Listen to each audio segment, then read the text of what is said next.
സുഹൃത്തുക്കളെ, സമൂഹത്തിന് അത്യന്തം വിനാശകരമായ ഒരു മദ്യനയമാണ് വി.ഡി. സതീശൻ സർക്കാർ പ്രഖ്യാപിച്ചിരിക്കുന്നത്.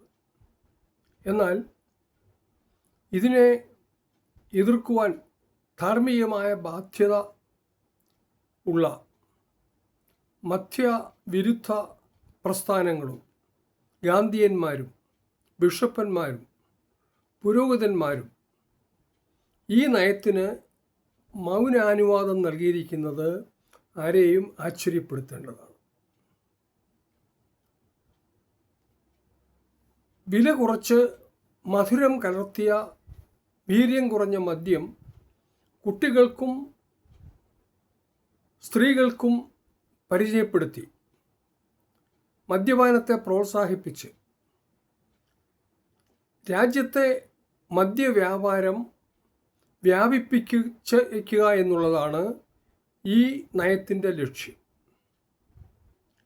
മദ്യത്തിൻ്റെ ഉൽപ്പാദനവും ഉപഭോഗവും വർദ്ധിക്കുമ്പോൾ അത് മദ്യമുണ്ടാക്കാൻ ഉപയോഗിക്കുന്ന ചില കാർഷിക ഉൽപ്പന്നങ്ങൾ കൃഷി ചെയ്യുന്നവരെയും വ്യവസായികളെയും കച്ചവടക്കാരെയും ഒക്കെ സഹായിക്കുമെന്നും അതുവഴി രാജ്യത്തിന് വികസനവും സാമ്പത്തിക നേട്ടവും ഉണ്ടാക്കാം എന്നതാണ്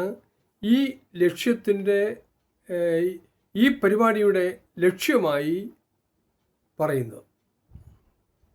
ഈ വ്യാഖ്യാനങ്ങളൊക്കെ ഒരു പരിധിവരെ ശരിയാണ്. എന്നാൽ അത്തരം ഒരു വികസനമാണോ രാജ്യത്ത് വേണ്ടത് എന്ന കാര്യം ഗൗരവമായി പരിശോധിക്കേണ്ടതാണ്. വാസ്തവത്തിൽ ഈ നയം പ്രഖ്യാപിച്ചവരുടെ ലക്ഷ്യം മറ്റൊന്നാണെന്നത് വ്യക്തമാണ്. മദ്യ ലോബിയുമായിട്ടുള്ള ഇടപാടുകളാണ് ലക്ഷ്യമെന്നുള്ളത് വ്യക്തമാണ്. പക്ഷേ പ്രഖ്യാപിക്കുന്ന നയം ഇതാണ്. ഇപ്പോൾ പ്രഖ്യാപിക്കപ്പെട്ടിരിക്കുന്ന നയത്തെക്കുറിച്ച് അത്തരം ഒരു വികസനമാണോ വേണ്ടത് എന്ന ചർച്ച രാജ്യത്തുണ്ടാകുന്നില്ല എന്നുള്ളത് വളരെ നിർഭാഗ്യകരമായ ഒരു കാര്യമാണ്. ഇനിയും ഈ മദ്യപാനത്തിൻ്റെ വ്യാപനം സമൂഹത്തിൽ ഉണ്ടാക്കുവാൻ പോകുന്ന ആഘാതങ്ങളെ സംബന്ധിച്ച് എല്ലാവരും ബോധവാന്മാരാണ്. ഒന്നാമത്, കുട്ടികളുടെ ഇടയിലെ മദ്യപാനം വർദ്ധിക്കുമ്പോൾ, സ്ത്രീകളുടെ ഇടയിലെ മദ്യപാനം വർദ്ധിക്കുമ്പോൾ അത് കുടുംബങ്ങളിൽ സാമ്പത്തിക തകർച്ച ഉണ്ടാക്കുവാൻ ഇടയാകും. എന്നുമാത്രമല്ല, അപ്പനും ഭർത്താവും ഭാര്യയും കുട്ടികളും എല്ലാം മദ്യപന്മാരായി കഴിയുമ്പോൾ അവിടുത്തെ അസമാധാനം, അന്തഃഛിദ്രം നമുക്ക് ഊഹിക്കാവുന്നതേ ഉള്ളൂ. അതിനേക്കാൾ ഉപരിയായി തലമുറകളുടെ ശാരീരിക, മാനസിക, ബൗദ്ധിക ആരോഗ്യത്തെ തകർക്കുന്നതാണ് മദ്യപാനം. ഇങ്ങനെ ഒരു ജനതയെ എല്ലാ തരത്തിലും തകർത്തുകൊണ്ട്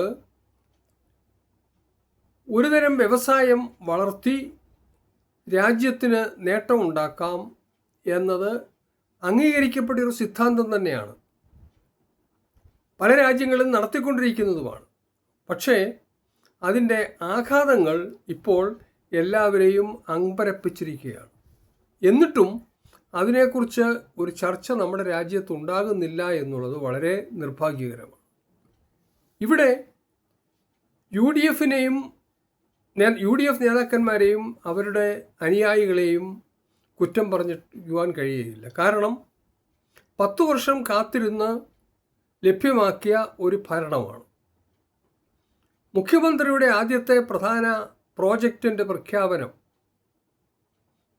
ഈ ആഘാതങ്ങൾ ഉണ്ട് എന്ന് അവർക്കെല്ലാം ബോധ്യമുണ്ടെങ്കിലും അതിനെ ചോദ്യം ചെയ്ത് മന്ത്രിസഭയെ ബലഹീനമാക്കുവാൻ അവർ ആകുന്നില്ല എന്നുള്ളതിൽ അവരെ പഴിക്കേണ്ട കാര്യമില്ല. അത് സ്വാഭാവികമാണ്. എന്നാൽ VM സുധീരനെ പോലെയുള്ളവർ അതിനെ ചോദ്യം ചെയ്തിട്ടുണ്ട്. ആൻ്റണിയെ പോലുള്ള പുണ്യവാളന്മാർ അതിനെ അനുവദിച്ചിരിക്കുകയാണ്. ഇതൊക്കെ സ്വാഭാവികമാണ്. അതുകൊണ്ട് ഏതായാലും UDF ഇതിന് കുറ്റം പറയുവാൻ ന്യായമതിയുമില്ല മാനുഷികമായി. മറുഭാഗത്ത് LDF ആണ് ഇതിനെ എതിർക്കുന്നത്. പക്ഷേ LDF എതിർക്കുന്നത് തികച്ചും രാഷ്ട്രീയ വൈരാഗ്യം കൊണ്ടാണെന്നും ധാർമ്മികതയുടെ അടിസ്ഥാനത്തിലല്ല എന്നുള്ള വിമർശനവും സ്വാഭാവികമായിട്ടും ശക്തമാണ്. ഒരു സമൂഹത്തിൽ ഇത് ഒരു രാഷ്ട്രീയ പ്രശ്നം മാത്രമല്ല, ഒരു രാഷ്ട്രീയ തീരുമാനം സമൂഹത്തിൻ്റെ ധാർമ്മികതയുടെ അടിത്തട്ടിനെ തകർക്കുന്ന ഒരു നയമാണ്. അതുകൊണ്ട് ഇത്തരം പ്രശ്നങ്ങളെ ചോദ്യം ചെയ്യുവാൻ ബാധ്യതയുള്ളത് രാജ്യത്ത് പ്രവർത്തിക്കുന്ന സാമൂഹ്യ സേവനത്തിനു വേണ്ടിയും ധാർമ്മികത പുനഃസ്ഥാപിക്കുവാൻ വേണ്ടിയും പ്രവർത്തിക്കുന്ന പല സംഘടനകളും, അത്തരം സംഘടനകളും അതിൻ്റെ നേതാക്കന്മാരുമാണ് ഇത്തരം സന്ദർഭങ്ങളിൽ ഉയർത്തെഴുന്നേറ്റ് ഇതിനെ ചോദ്യം ചെയ്യേണ്ടത്. ഇവിടെ മധ്യവിരുദ്ധ പ്രസ്ഥാനം വളരെ ശക്തമാണ്. ഗാന്ധിയന്മാർ ധാരാളമുണ്ട്, ബിഷപ്പന്മാർ, പുരോഹിതന്മാർ, ഇവരെല്ലാവരും ഒന്നിച്ച് ഏറെക്കുറെ ഒരു മാസത്തിൽ ഒരിക്കലെങ്കിലും ഒരു ധർണയോ ജാഥയോ, മദ്യവിരുദ്ധ ധർണയോ ജാഥയോ നടത്തിക്കൊണ്ടിരുന്നവരാണ് LDF ഭരണകാലത്ത്. അന്ന് മദ്യത്തെ പ്രോത്സാഹിപ്പിക്കുന്ന കാര്യമായ തീരുമാനങ്ങളൊന്നും ഉണ്ടായിട്ടില്ല എങ്കിൽ പോലും കുറേ ബാറുകളുടെ എണ്ണം വർദ്ധിപ്പിച്ചു എന്നുള്ളത് ശരിയാണ്. അല്ലാതെ വളരെ ഇതുപോലെ അടിപടലെ മാറ്റമുണ്ടാക്കുന്ന തീരുമാനങ്ങളോ ഒന്നും ഉണ്ടായിട്ടില്ലെങ്കിൽ പോലും കുറഞ്ഞ പക്ഷം മാസത്തിൽ ഒരിക്കലെങ്കിലും ഒരു ധർണയോ ഒരു ജാഥയോ ഒക്കെ ഇവർ നടത്തിക്കൊണ്ടിരുന്നവരാണ്. പക്ഷേ ഇന്ന് ഇവരെല്ലാവരും സംഘടിതമായി മാളത്തിൽ ഒളിച്ചിരിക്കുന്നത് നമ്മളെ അത്ഭുതപ്പെടുത്തേണ്ടതാണ്, നമ്മളെ ഭയപ്പെടുത്തേണ്ടതാണ്. എന്തുകൊണ്ടാണ് ഇവരെല്ലാവരും ഇന്ന് മാളത്തിൽ ഒളിച്ചിരിക്കുന്നത്? അത് വ്യക്തമാക്കുന്നത് എന്താണ്? ഇവർ സാമൂഹ്യ സേവന ധാർമ്മിക പ്രവർത്തനങ്ങളല്ല ഇവരുടെ ലക്ഷ്യം. സാമൂഹ്യ സേവനമെന്നും ധാർമ്മികവാദികളെന്നുമുള്ള മുഖം മൂടി ധരിച്ചുകൊണ്ട് പ്രവർത്തിക്കുന്ന കമ്മ്യൂണിസ്റ്റ് വിരുദ്ധ ഗറില്ലകളാണ് ഇവർ എന്നാണിത് വ്യക്തമാക്കുന്നത്. ഒരു സമൂഹത്തിന് ആഴത്തിൽ അപകടപ്പെടുത്തുന്ന ഒരു നിയമമാണ്, ഒരു നയമാണ് ഇവിടെ ഉണ്ടായിരിക്കുന്നത്. ദൂരവ്യാപകമായ പ്രത്യാഘാതങ്ങൾ ഉണ്ടാക്കുന്ന നയമാണ് ഇവിടെ ഉണ്ടായിരിക്കുന്നത്. പക്ഷേ ഇവിടെ സൂചിപ്പിച്ച ഗണത്തിൽപ്പെട്ട ആരും തന്നെ അതിനെതിരെ ഒരു പ്രസ്താവന ഇറക്കുവാൻ പോലും, ശക്തമായ പ്രസ്താവന ഇറക്കുവാൻ പോലും തയ്യാറായിട്ടില്ല. ധർണയോ ജാഥയോ പോകട്ടെ, ചുരുക്കം ചില ബിഷപ്പന്മാർ 2-3 പേര് വളരെ ശക്തി കുറഞ്ഞ പ്രസ്താവന ഇറക്കി എന്നുള്ളത് സമ്മതിക്കേണ്ടിയിരിക്കുന്നു. പക്ഷേ അവർ ഉടൻ തന്നെ ശ്രീ VD സതീശനെ സന്ദർശിച്ച് കുമ്പസാരം നടത്തിയെന്നുള്ളതും എല്ലാവർക്കും അറിയാവുന്ന കാര്യമാണ്. ഒരു സമൂഹത്തെ ഏറ്റവും കൂടുതൽ അപകടപ്പെടുത്തുന്ന ഇത്തരം ഒരു സന്ദർഭത്തിൽ രാജ്യത്തെ പ്രധാനപ്പെട്ട അപകടകാരികൾ ആരാണ് എന്നും വ്യക്തമാക്കപ്പെട്ടിരിക്കുകയാണ്. സാധാരണഗതിയിൽ ഇവിടെ നടക്കുന്ന ചർച്ചകളിൽ UDFൻ്റെ LDFൻ്റെ ഗുണ്ടാകളൊക്കെയാണ് നമ്മുടെ സാമൂഹ്യ ക്രമത്തെയും രാഷ്ട്രീയ ക്രമത്തെയും അപകടപ്പെടുത്തുന്നത് എന്നുള്ള ചർച്ചകളാണ് സാധാരണ ഉണ്ടാകാറുള്ളത്. പക്ഷേ യഥാർത്ഥ അപകടകാരികൾ LDFൻ്റെയും UDFൻ്റെയും ഗുണ്ടാകളല്ല.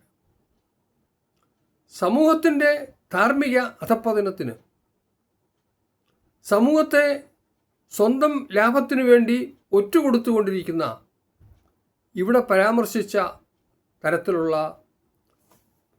രാഷ്ട്രീയ സാമൂഹ്യ ധാർമ്മിക പ്രവർത്തകരുടെ മുഖം മൂടി ധരിച്ച ഗറില്ലകൾ ആണ് സമൂഹത്തിൻ്റെ ഏറ്റവും വലിയ അപകടം എന്നുള്ള വസ്തുത ഇപ്പോൾ വളരെ വ്യക്തമായിരിക്കുകയാണ്. അതിനെക്കുറിച്ച് ജനങ്ങൾ ബോധവാന്മാരാകട്ടെ എന്ന് പ്രതീക്ഷിച്ചുകൊണ്ട് എൻ്റെ വാക്കുകൾ ചുരുക്കുന്നു. നിങ്ങൾക്ക് എൻ്റെ നമസ്കാരം.